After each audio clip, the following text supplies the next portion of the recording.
Welcome back to the channel. So today I'm going over the Yoko-Geri Kikomi, or Shotokan side thrust kick. I'm going to break the kick down into a few different parts to make it a little bit easier to understand or to improve and develop your own kick. I'm going to give an exercise or a few exercises in order to improve the kick that you can do at home or at the dojo or in your classes. And we're going to talk a little bit about the correct alignment and the correct muscle groups that we want to be using. Okay, so this video, as I said, is on the Yoko-Geri Kikomi. Let's get going. Alright, so the first thing I want to do is get the kick chambered in the right place, because this is probably the number one problem that I find when I'm teaching in my dojo and also in other dojos, is that the chamber position for the kick, at least in the way that I like to do it, is kind of wrong for the path of the kick. Okay, if I'm making a side thrust kick, a Kikomi, I need to involve the glutes and the hips, the muscles of the glutes and hips, right? And I need to have a hip extension. The hip needs to extend into that kick in order to generate the power for the kick. So I'm going to use the wall at the moment. We're going to take the balance aspect completely out of it, and we're just going to do a little exercise to develop the kick to start with, okay? So the number one tip I like to give is to show the hip to the opponent this way. Show your glutes towards the target, okay? In order to do that, I want to turn my supporting foot so my heel is facing them as well. Okay, heel facing the target and then hips facing the target. I then want to chamber my kick in front of my body here.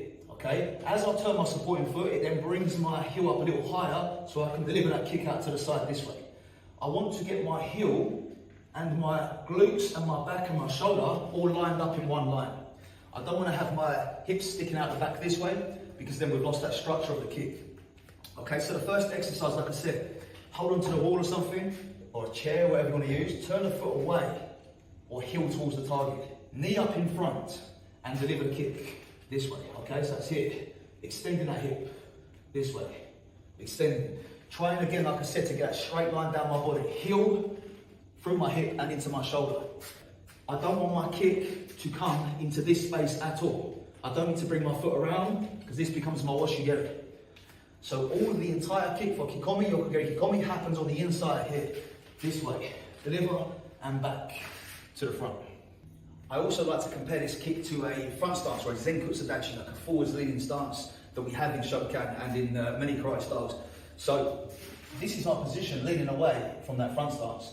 And this is the same kind of position I want to get for the kick. So my back foot is turned away, my heel is turned in, and the glutes and hips and everything are lined up. So it's just a front stance, but up in the air, same feeling, okay? So that moves us into our second exercise, where we are going into Zenkutsu Dachi, or front stance. From this position, again holding onto the wall for balance at the moment, chamber, send, back, into that position here, send, and back. So it's very close almost to an Ushiro-Geri. I'm turning my hips right over and sending the kick almost behind me. So again, Zenkutsu Dachi there, pick up, send, back, pick up, send, back, getting that hip extension every time. Now the third thing I want to do is take it into a basic form, or a Kion form, so a fundamental training exercise. And I want to make a slight difference to the classical or traditional way that it's generally taught in Shotokan dojos. So what we'll often do is get into Kibidachi, and in the kind of grading syllabus you step across the front here, and then you pick the kick up and send that Kikomi from that position. What this does, however, is it encourages the knee to chamber in the wrong place. If I'm here, I'm almost blocking this leg, so it's encouraging me to bring the kick around like I'm a washi. So what I like to do instead is have the foot come behind. Because now we've gone back to the previous thing about getting the hips shown to the target. Now my foot goes behind, and now my knee is chambered in the right place for me. Yeah? So the exercise then is to change from coming front to going behind. Go behind, as that foot pops down onto the floor, we send that Kikomi out this way, okay? It's just a slight adaptation to the Kion that we normally practice. We can then take it into a more free-flowing kind of feeling, where I'll be here, you may be at a Kamae position, and I'll skip the back foot through, like the Bruce Lee style side kick that he's famous for. Right, from here, boom, there, and send that Kikomi in this way. All this is doing is just getting us, or encouraging us, to turn our body in the correct place to deliver that side kick correctly, and to avoid chambering this side and making it like I'm a Yoko-Geri. So now the difficult part is taking it from a front stance, because we don't have the benefit of getting our hips lined up as a result of that foot sticking through the back. So what I want to do now then is think about chambering this knee across to this hand. Okay, this is my next motion here. Chamber here. I want to come across the centre of line of my body. Okay, so like I said earlier, I don't want the kick to happen in this space at all. Okay, this area here, the kick doesn't want to get into there at all. So I want to come across here, rotate that supporting foot, and then drive the kick from that position. Okay, so from this position here, knee comes up, rotate. So I'm ready to go from here. I can push through that back leg, push through the back leg and drive the hip, or insert can me this way and land forwards. Yeah? From here, same thing. Knee chambers across that centre line each time. Across the centre line. Lined up, ready for that kick to drive out to the target. So again, it's just following the same ideas, isn't it? It's getting the hip lined up so you're aiming at that person or at that target. From here, over. Hip facing the partner or the opponent. Then extending the hip down this way, whoosh, and then coming back down. The kick doesn't have to be high. People struggle when I'm teaching. People are struggling to kick and they're trying to kick up here all the time. They're sort of getting their kick and they can't get it. Get the kick low first. A good low kick is much better than a bad high kick. Okay, so from this position, same feeling. Cut across, down. We see this in kata, that's about driving their kick downwards. And arguably, lower side kicks are probably more effective anyway. So from here, cut across, extend that hip, line everything up. Whoosh, line it all up this way. So the next thing I like to try and use to develop my kicking power and the feeling within the kick, at least on the impact, is using a target. I've got a setup here that's not ideal. Better to have someone holding it for you, but this is what we got when we are on our own. Okay, so from this position, I'm going to place my foot onto the pad. Okay, same as I said earlier, hip turn over, knee slightly bent, and from that position, I just want to push, push, push, and push into that pad. So I have that feeling of pressing here. Yeah, the back foot is slightly bent. I don't want to have this front foot straight because that's never good for the knee, and we've got nothing left in the kick. Okay, so from here, legs are bent, and I'm just extending the hip, just a kind of a little pulse with the hip, that feeling. Okay, so that's the kind of last 10% of the kick we are training. We're just kind of getting used to that full extension at the end of the kick. What you can then do is, like I say, I'm more ideal when you've got someone holding the pad for you, so you're not going to hold it up like this. But then we can take that feeling of drilling into the pad there and bring it back further and then start sending it in to the pad, so we're kind of building up from the top end.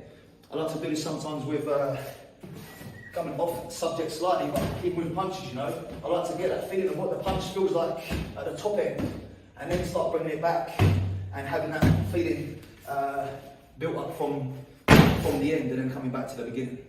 So there's two areas left to cover now in order to kind of have a rounded approach to your side kick. One is the strength in the hips, and the other is mobility in the hips and legs, and also the back as well. Okay, so first of all, we'll cover the strength of the hips.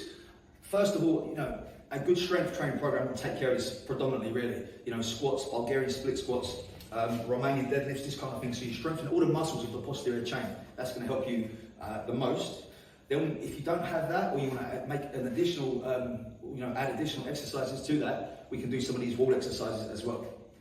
So a couple of things we want to try to do then is kind of build up the muscular strength and endurance that are involved in the abductors, the glute muscles and all this kind of thing, the muscles of the hip area.